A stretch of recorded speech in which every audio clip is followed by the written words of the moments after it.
So the possibly controversial Netflix film Blonde is hitting limited theaters before heading to the platform. Now, I had the opportunity to see it early, but is it something you should be adding to your list?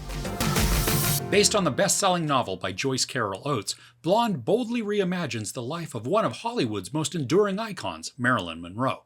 From her volatile childhood as Norma Jeane through her rise to stardom and romantic entanglements, Blonde blurs the lines of fact and fiction to explore the widening split between her public and private selves. Ana de Armas stars as Norma Jeane, and she really does take this film by storm. In this fictional reimagining of Marilyn Monroe, de Armas gives both her character of Norma Jeane and persona of Marilyn some really haunting humanity. She's almost always on the cusp of what seems to be a breakdown, which makes a ton of sense given the narrative setup for her character.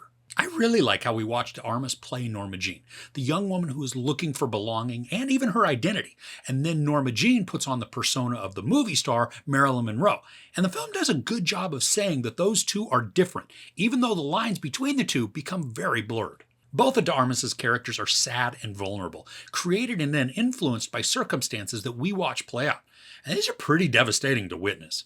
The movie plunges us deep into the bell jar, and then it doesn't really provide any way out, even though we are teased here and there with some glimmers of hope.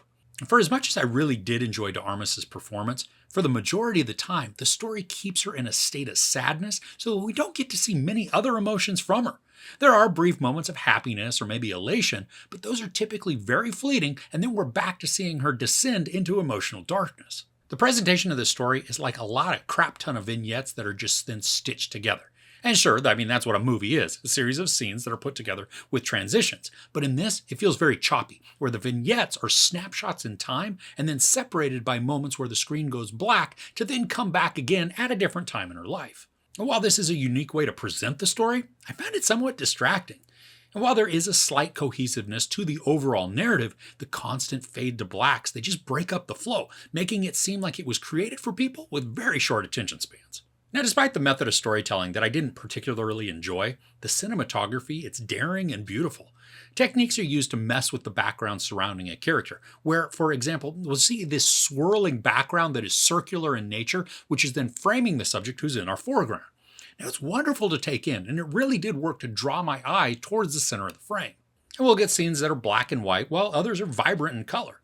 And the aspect ratio changes from full screen to a 1-to-1 square, both of which are great to watch, but I couldn't find any rhyme or reason to when either of them was employed. I was really enjoying the use of natural and ambient sound in a lot of the scenes. It gave a feeling of watching an older film, where we get to hear the city sounds or maybe glasses clinking in a restaurant. Also, in these scenarios, the lack of soundtrack or score added to the loneliness, reinforcing the sad or depressive state that we see both Norma Jeane and Marilyn experience. But there also is a musical score that's present throughout the film. I don't want to give you the impression that this is just devoid of anything that's not ambient. The score helps to set the mood and the tone, subtly matching what we see from our actors. So there was some noise around the fact that this movie got an NC-17 rating. And seriously, for the majority of the film, I was racking my brain trying to figure out why in the world it would even receive that. Come on, we live in a world where The Boys Season 3 exists. Now, if you've seen that series, it doesn't hold back on pretty much anything. The content in this is harrowing and rough, especially when it comes to what Norma Jeane experiences beginning from a very young age. Now, I think the moment that pushes this over the ratings wall, though, comes towards the end of the film, where we see some sex that's not typically displayed in mainstream films. Now, the actions are explicit, and it may make you blush if you're watching with your parents, but in this scene, there isn't any explicit nudity that you might expect. Now, in addition to de Armas, there are a few very big standout performances. Now, first, there's Julianne Nicholson. She plays Norma Jeane's mom, and this is a raw and visceral performance.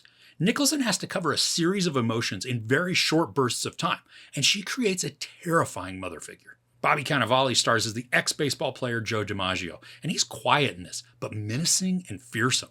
And Cannavale is great to watch, especially as we get to watch him morph into a jealous tyrant. And then finally, Adrian Brody is the playwright, Arthur Miller. Now, this is a heartbreaking performance that really draws on Brody's ability to present subdued but palpable emotion. And there are some times where his character just feels on the brink of hopelessness, but then is brought back to joy through his interactions with Norma Jeane. Now, something I found interesting is that there is a miniseries with this exact same name and source material that came out in 2001, and it has almost the same runtime of 2 hours and 46 minutes. Now, I'm not saying the miniseries, but I may check it out just to see how the presentations differ. But for this version of Blonde, we get a look at Norma Jeane's life from childhood through death, viewing her experiences not only as the woman looking for meaning and love, but also as her persona, the movie star Marilyn, and it is a nightmarish view. There's very little about this film that's going to provide respite from the melancholy. I mean, even in the joyous moments, they're overshadowed by extreme sadness. So overall, Blonde is a very mixed bag when it comes to enjoyment. Ana de Armas convincingly presents a character who is trapped in the jaws of sadness, despite doing her best to claw her way out at every turn. The supporting cast also provides amazing performances that complement the haunting story. Even the cinematography is daring and effective, but the film falters a ton when it comes to the presentation. The massive amount of small vignettes tied together with black screens create a choppy narrative that breaks any continuity and story cohesiveness. The overall tone of the film is one of melancholy and torment, making this a story one has to endure rather than enjoy. There is a lot of sex, a ton of nudity, a lot of profanity, and a bunch of violence, including sexual violence and child abuse. I give Blonde 2 out of 5 couches. So have you been looking forward to seeing Blonde? Do you have a favorite Ana de Armas film? Let me know what it is in the comments below. If you enjoyed this review, please give it a like. Also, don't forget to share and subscribe. I'm Chris. This is Movies and Munchies. Thanks for couching with me.